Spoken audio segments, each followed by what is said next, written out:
Prime minister को हम अभी भारतीय जनता पार्टी के लीडर से अलग होकर सिर्फ प्राइम मिनिस्टर के रूप में देखते हैं कि प्राइम मिनिस्टर ने देश को क्या कहा और उन्हें बहुत ही पावरफुल मैसेज देने का प्रयास किया है। तो पहले हम उसकी बात पे करते हैं। पावरफुल मैसेज में मैं कहूंगा एक पोस्टर है, दिखा है।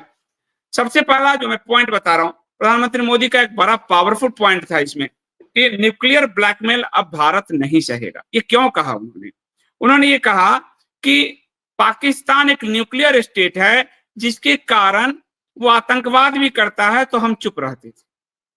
जैसे 26/11 हुआ, हमने स्ट्राइक नहीं किया, भारत ने चुप रहे कि वो न्यूक्लियर बम मार देगा।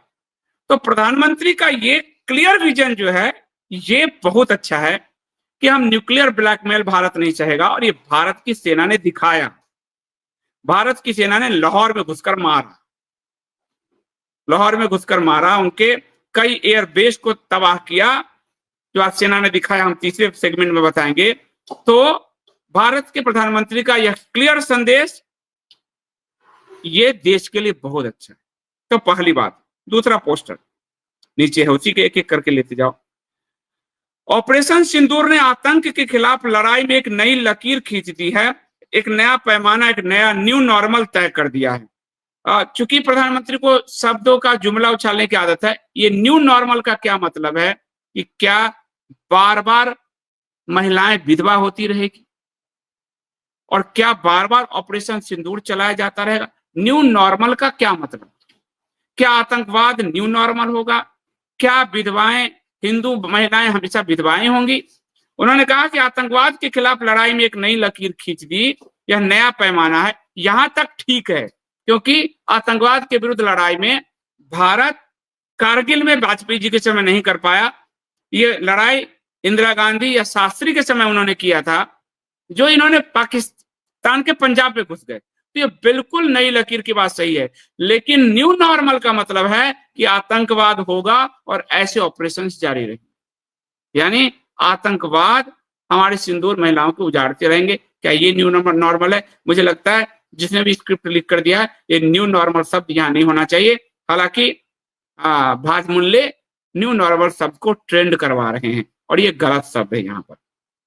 तीसरा पोस्टर, पाकिस्तान से बात होगी तो टेररिज्म पर होगी, पाकिस्तान से बात होगी तो पीओके पे होगी। ये भी स्पष्ट संदेश है प्राइम मिनिस्टर का, जिसके लिए अप्रिशिएट किया जाना चाहिए प्राइम मिनिस्टर को कि अब पाकिस्तान से किसी तीसरी चीज पर बात नहीं। या तो तुम टेररिज्म खत्म करो, पहले आतंकवाद खत्म करो, तब तुम आओ, और नहीं तो पीओके पे बात होगी, क्योंकि भारत पीओके क्लेम करता है। ये अलग रीजन है, मैं पीओके को सपोर्ट इसलिए नहीं करता क्योंकि फिर आज 30-25% है मुस्लिम, तो हिंदुओं की दोयम दर्जे की स्थिति है, दोयम दर्जे के नागरिक हैं। 300 योजनाएं चल रही है, भारत के 40% संसाधनों पे उनको कब्जा प्रधानमंत्री मोदी ने दे दिया है। जब पीओके हो जाएगा तो भारत की स्थिति और ज्यादा दोयम दर्जे की, भारत के हिंदुओं की स्थिति और दोयम दर्जे की हो जाएगी। उनकी संख्या बढ़ जाएगी, उनके पावर और बढ़ जाएंगे, और उनका सीट और संसद में बढ़ेगा, और हिंदू दोयम दर्जे का नागरिक होगा। ये मेरी थ्योरी है, ये मेरी सोच है, जरूरी नहीं कि आप उससे सहमत रहें, लेकिन पीओके भारत का हिस्सा है, ये सच है। इसलिए पीओके पे भारत सरकार को बात करना चाहिए, उस पर लेने की बात करनी चाहिए, क्योंकि पीओके भारत का लैंड है, भारत का एक राष्ट्र के रूप में भारत का कश्मीर का हिस्सा है। तो प्राइम मिनिस्टर इन दोनों बात पे करें। अब मैं अपनी भी आलोचना कर रहा हूं कि मैं इससे नहीं सहमत हूं, लेकिन ये मेरे point of view, prime minister के पॉइंट ऑफ व्यू से पीओके पे कोई भी प्राइम, क्योंकि पीओके को लेने की बात हमारी संसद कर चुकी है, संसद में 90 के दशक में पारित हो चुका है, तो इस पे ही बात होनी चाहिए। तो प्राइम मिनिस्टर की इस बात से मैं सहमत होते हुए भी, मेरा पॉइंट डिसएग्री का है, पर प्राइम मिनिस्टर की बात इस पे मैं उससे सहमत हूं। तीसरा पॉइंट है, टेरर और टॉक एक साथ नहीं हो सकते, टेरर और ट्रेड एक साथ नहीं हो सकते, टेरर और टॉक एक साथ नहीं हो सकते, इस बात से एकदम हम सहमत हैं, और टेरर और ट्रेड भी एक साथ नहीं हो सकते, इस बात से भी हम सहमत हैं। परंतु जो थर्ड पार्टी के जरिए, दूसरे देशों के जरिए पाकिस्तान से भारत के बड़े बड़े बिजनेसमैन व्यापार कर रहे हैं, जो कई प्राइम मिनिस्टर मोदी के साझेदार हैं, उनके कुछ कैबिनेट वाले भी हैं जिनके बेटों की कंपनी में पाकिस्तान के लोग हैं, उस पर भी रोक लगना चाहिए, क्योंकि कोई भी ट्रेडर नहीं होना चाहिए, किसी भी तरह का ट्रेड नहीं होना चाहिए। बॉलीवुड में कोई पाकिस्तानी नचनिया नहीं आना चाहिए, तो टेरर, और जब तक टेरर है तब तक ट्रेड नहीं होगा, जब तक टेरर है तब तक बात नहीं होगी। और पानी और खून भी एक साथ नहीं बहा सकता, ये बात भी ठीक है। सिंधु जल समझौते को अभी प्राइम मिनिस्टर ने, जो भारत की सरकार है, उसने कहा सिंधु जल समझौते को सस्पेंड कर रहे हैं। जब तक वो करेंगे पानी मिलता रहेगा। अभी भी एक अखबार की न्यूज आई है, कल होगा तो मैं बताऊंगा, डैम खोल दिए गए हैं तो पानी यहाँ कहाँ भरा रहेगा। लेकिन एक समझौते के बिंदु पे भारत चला है कि हम जल संधि बंद करेंगे जब तक तुम टेरर करोगे। तो ये स्पष्ट विजन है, साफ क्लियर है। चौथा है पाकिस्तानी फौज, पाकिस्तान की सरकार जिस तरह आतंकवाद को खाद पानी दे रहे हैं, वो एक दिन पाकिस्तान को ही समाप्त कर देगा। कर दे, ये कर दे। पाकिस्तानी फौज और पाकिस्तान की सरकार आतंकवाद को बढ़ावा दे रहे हैं, इसमें कोई शक नहीं है। और वो पाकिस्तान को खत्म कर देता है तो कर दे, ये अच्छी बात है। टेररिज्म के खिलाफ जीरो टॉलरेंस एक बेहतर दुनिया की गारंटी है, ये प्राइम मिनिस्टर ने बहुत अच्छा कहा। पर प्राइम मिनिस्टर ने कहीं भी इस्लामिक आतंकवाद नहीं कहा, जो दुनिया का सबसे बड़ा टेरर है। यहां पर प्रधानमंत्री भारत की हिंदू जनता को गच्चा दे गए, बार बार टेररिज्म कह रहे हैं। और किस टेररिज्म से हम पीड़ित हैं? जैसे ट्रंप स्पष्ट बोलते हैं इस्लामिक टेररिज्म, प्रधानमंत्री ने इस पूरे भाषण में कहीं इस्लामिक टेररिज्म नहीं कहा। जबकि इस्लामिक टेररिज्म ने हिंदू हो कि मुसलमान हो, यह पूछकर हिंदुओं को अलग किया, मुसलमानों को अलग किया, मुसलमानों को छोड़ दिया, हिंदुओं को मार दिया। जो पहलगाम में हुआ वो इस्लामिक टेररिज्म था।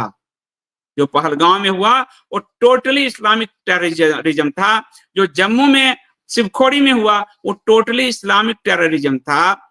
जो हिंदुओं के को टारगेट किल किया गया नाम पूछकर, आधार कार्ड देखकर, वो टोटली इस्लामिक टेररिज्म था। भारत के प्रधानमंत्री के मुंह से इस्लामिक टेररिज्म गायब है। ये फिर से दिखाता है इस्लामिक टेररिज्म के प्रति उनकी सॉफ्ट और तुष्टिकरणवादी नीति है। और यही कारण है कि अभी तक पहलगांव के आतंकवादी पकड़े नहीं गए। पहलगांव के आतंकवादी जिन्होंने हिंदुओं को मारा, 24 हिंदुओं का नरसंहार किया, टोटल 26 लोगों को मारा, उसमें एक नेपाली और एक मुस्लिम भाई भी है हमारे। तो मैं मुस्लिम भाई कह रहा हूं क्योंकि वो हिंदुओं के साथ ही बचाने में मारे गए, ये बात आई खबर।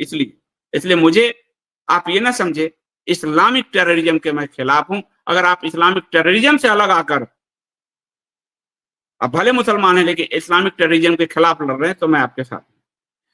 तो टेररिज्म के खिलाफ जीरो टॉलरेंस, तो ये मोदी जी गुजरात के मुख्यमंत्री जब से हैं तब से बोल रहे हैं, पर इस्लामिक टेररिज्म के पर इन्होंने कभी नहीं बोला। इसका मतलब मोदी अभी भी टेररिज्म को इस्लाम से नहीं जोड़ पा रहे हैं। इसलिए शायद कश्मीर में वो आतंकवाद के खिलाफ वह अभियान नहीं चला पा रहे हैं, क्योंकि 19 के बाद सबसे बड़ी संख्या में आतंकवादी हमले कश्मीर में हुए। और इसलिए बेहतर दुनिया की गारंटी तब तक नहीं दी जा सकती मोदी जी, जब तक टेररिज्म का रिलीजन आपको पता नहीं चलता। टेररिज्म का रिलीजन है और यह रिलीजन इस्लाम है, क्योंकि इस्लाम ने हिंदुओं का गला काटा पूछकर। हालांकि मोदी जी ने अपने भाषण में ये कहा कि धर्म पूछकर मारा गया, हिंदू नरसंहार नहीं बोला उन्होंने, हिंदू नहीं बोला उन्होंने, लेकिन ये कहा कि मासूम नागरिकों को धर्म पूछकर उनके परिवार और बच्चों के सामने बेरहमी से मारा गया। यह आतंकवाद का विभत्स स्वरूप है। दुनिया को नहीं पता चलेगा कि धर्म पूछकर किसने किसको मारा।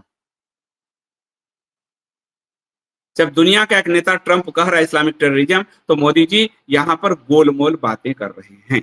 इस्लामिक टेररिज्म को परिभाषित वो नहीं कर रहे हैं जिसने धर्म पूछकर मारा। आगे चलते हैं। निश्चित तौर पर यह युग युद्ध का नहीं है, लेकिन यह युग आतंकवाद का भी नहीं है। यह युद्ध जो वो कह रहे हैं, ये एक आदर्श स्थिति बता रहे हैं। ये युद्ध का भी युग है और आतंकवाद का भी युग है। और हमास आतंकवाद है, इजराइल उसके खिलाफ युद्ध लड़ रहा है, यूक्रेन और रशिया युद्ध लड़ रहे हैं, भारत आतंकवाद के खिलाफ एक युद्ध लड़ रहा है। दुनिया में सोमालिया में नरसंहार कितने लोगों के कर दिए गए हैं। तो ये युग युद्ध का भी और आतंकवाद का भी है। आतंकवाद को कुचलना हो बहुत बुरी तरीके से, और सिर्फ पाकिस्तान के कंधे पर बंदूक रखकर नहीं, भारत के अंदर वो जो जिहादी तत्व बैठे हैं पहलगांव के पीछे, उनको भी मारना पड़ेगा। तो आतंकवाद भी है और युद्ध भी है। उन्होंने कहा पाकिस्तान की तैयारी सीमा पर वार की थी, लेकिन भारत ने पाकिस्तान के सीने पर वार कर दिया। ये बात एकदम ठीक कह रहे हैं मोदी जी, क्योंकि लाहौर में के एयर स्पेस को, एयर डिफेंस सिस्टम को खत्म कर देना पाकिस्तान के, ये बड़ी उपलब्धि है। ये काम लाल बहादुर शास्त्री जी ने किया था। लाहौर में घुस गई थी हमारी सेना, कहते हैं। तो ये बिल्कुल सही बात कर रहे हैं, पाकिस्तान के सीने पर वार तो किया ही गया है। हमारी सेना ने पाकिस्तान के कचूमर तो निकाले ही, इस बात से मैं सहमत हूं। आतंकवादियों ने हमारी बहनों का सिंदूर उजाड़ा था, इसलिए भारत ने आतंक के हेडक्वार्टर उजाड़ दिए। अभी 21 हेडक्वार्टर में सिर्फ 9 ही उजाड़े हैं। पूरा पाकिस्तान पीओ के हेडक्वार्टर ही है। और ये बात सही है कि उन्होंने बहनों का सिंदूर उजाड़ा है, इन हिंदू महिलाओं का। तो 9 बड़े सेंटर उजाड़ी हमारी भारत की सेना ने, तो वो बधाई के पात्र है, ये बात ठीक है। ऑपरेशन सिंदूर न्याय की अखंड प्रतिज्ञा है। मोदी जी, मैं पहले दिन से कह रहा हूं, ये न्याय नहीं है। न्याय तब होता जिन आतंकवादियों ने धर्म पूछकर मारा, वो पकड़े जाते, वो मारे जाते। कठुआ से लेकर पूरे कश्मीर वैली तक 250 आतंकवादी हैं, ये आप भी जानते, और उनको नहीं मारा जा रहा है, तुष्टिकरण के लिए उनको पाला जा रहा है।